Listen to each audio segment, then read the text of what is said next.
अपने घर का रोशनदान कहते हैं, अपने घर का रोशनदान कहते हैं।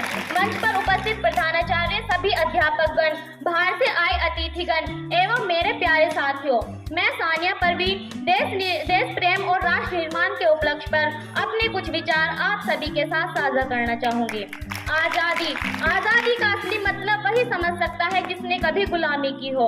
हम सौभाग्यशाली हैं कि हमने स्वतंत्र भारत में जन्म लिया।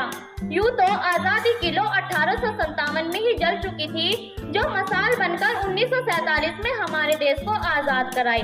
प्राचीन, मध्यकालीन और वर्तमान भारत के उदाहरणों से स्पष्ट करना चाहूंगी कि जब हम विरंगियों के फेरे में फंस गए थे तो रंग दे बसंती चोला की एक आवाज पर टोलों के टोले उमड़ आते थे और उनके वंदे मातरम के नारों से खून में आने वाला 5-5 डिग्री का तूफान अंग्रेजी शासकों की जड़ों में तूफान ला देता था। लोग मर जाते थे, मिट जाते थे, फांसी चढ़ जाते थे, तो वो भी अपनी देशभक्ति साबित कर रहे होते थे, क्योंकि ये उस दौर की देशभक्ति ही कसौटी थी। उसके बाद 62, 65 और 71 के युद्धों में अपना सुहाग गवा देने वाली औरत, जब घर के हालात ये हो जाया करते थे कि प्यार भी भरपूर गया, मांग का सिंदूर गया, नन्हे नौनिहालों की लंगोटियां चली गई, छोटी छोटी बेटियों की चोटियां चली गई, बाप की कमाई गई, भाई की पढ़ाई गई, ऐसा एक विस्फोट हुआ पता ही चला नहीं, पूरे जिस्म की ही गई बोटियां चली गई। और आपके लिए तो एक आदमी मरा है साहब, किंतु मेरे घर की तो रोटियां चली गई, मेरे घर की तो रोटियां चली गई। वाले हालात पैदा हो जाने के बावजूद भी एक माँ सरहद पर अपने बेटे को दुश्मनों की धज्जियां उड़ाने के लिए भेज देती थी और उसे पत्र लिखाकर ये भेजा करती थी कि अम्मा ने खत लिखा है बड़े ही चाव से, पुत्र मेरे न घबरा जाना, 1 इंच भी पीछे न हटना, चाहे इंच इंच कट जाना, चाहे इंच इंच कट जाना।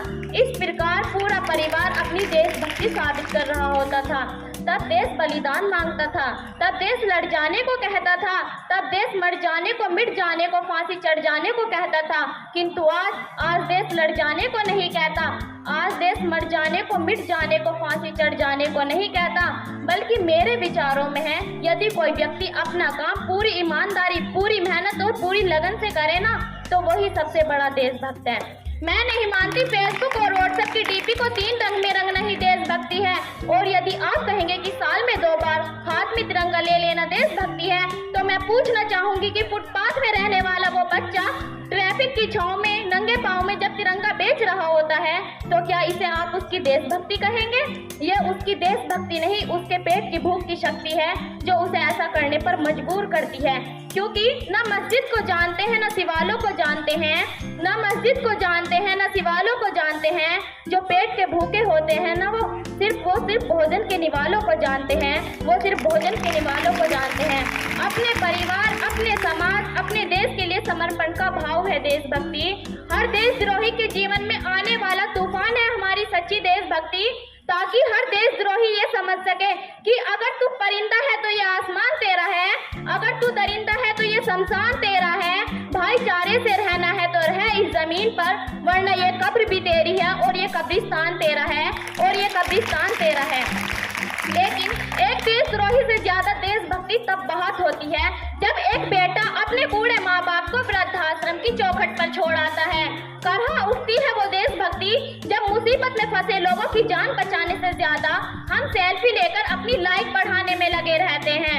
और अब के इस दौर में वो युवा जिनके ऊपर जिम्मेदारी थी अपने देश, अपने समाज, अपने राष्ट्र की आशाओं को बांधे रखने की, वही युवा अब 4x4 इंच की छोटी सी स्क्रीन पर अपनी कोमल अंगुलियों के कष्टन मात्र से अपनी भावनाओं की इमोजी भेज रहा है। 4 बोतल वोट का काम मेरा रोज का, यानी भारत का भविष्य तबाह कर रखा है। हम ना एक ऐसे समाज में जीते हैं जहाँ लड़कों से बात करता देख जो भाई हड़काते हैं, लड़कों से बात करता देख जो भाई हड़काते हैं, वही भाई अपनी गर्लफ्रेंड के किस्से घर में हंस हंस कर सुनाते हैं। और मैं बता दूं, महिला सुरक्षा के मामले में हम आज भी 4थे नंबर पर आते हैं। हम ना एक ऐसे समाज में जीते हैं जहाँ पत्थर की मूरत को लगते हैं 56 भोग और भूखे नंगे तड़पते सो जाते हैं लोग, भूखे नंगे तड़पते सो जाते हैं लोग। मजदूर को मजदूर समझिए, मजबूर नहीं, गरीब को काम दीजिए दान नहीं, और अगर दान प्राण देने के इच्छुक हैं तो जीते जी रक्तदान दीजिए और मरने के बाद अंगदान देकर किसी मरते हुए को जीवन दान दीजिए। यही सच्ची देशभक्ति और यही सच्चा राष्ट्र प्रेम है। न सरकार मेरी है न रब मेरा है, न सरकार मेरी है न रब मेरा है, और ना ही ये बड़ा सा नाम मेरा है। बस इतनी सी बात का गुरूर है मुझे कि मैं भारत की हूँ और ये भारत मेरा है और ये भारत मेरा है। हमारी संस्कृति, हमारी सभ्यता को दुनिया ने शीश नवाया है, तो क्यों आस्था के नाम पर हमने अंधविश्वास फैलाया है।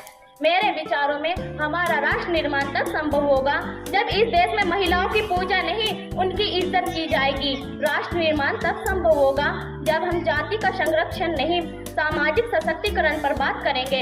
असल मायने में हमारा राष्ट्र निर्माण तब संभव होगा जब एक गरीब बच्चा मध्याह्न भोजन के लिए नहीं बल्कि ज्ञान अर्जन के लिए सरकारी स्कूल की चौखट पर कदम रखेगा।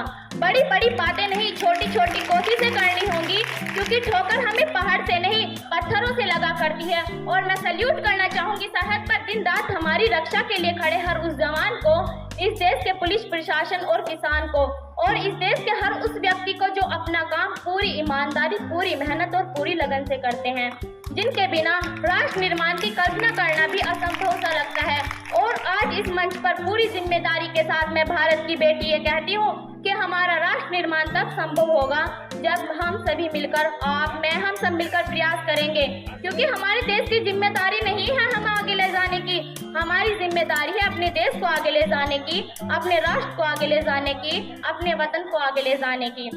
तो अंत में मैं बस यही कहना चाहूंगी कि मेरा हिंदुस्तान महान था, महान है, महान रहेगा। मेरा हिंदुस्तान महान था, महान है, महान रहेगा। होगा हौसला सबके दिलों में बुलंद तो एक दिन सारा जहान भी जय हिंद कहेगा। क्योंकि जो लोग पानी से नहाते हैं वो सिर्फ लिबास बदलते हैं, जो लोग पानी से नहाते हैं वो सिर्फ लिबास बदलते हैं, और जो पसीने से नहाते हैं वो इतिहास बदलते हैं, वो इतिहास बदलते हैं। अंतिम की 4 लाइनों के साथ अपनी वाणी को विराम देना चाहूंगी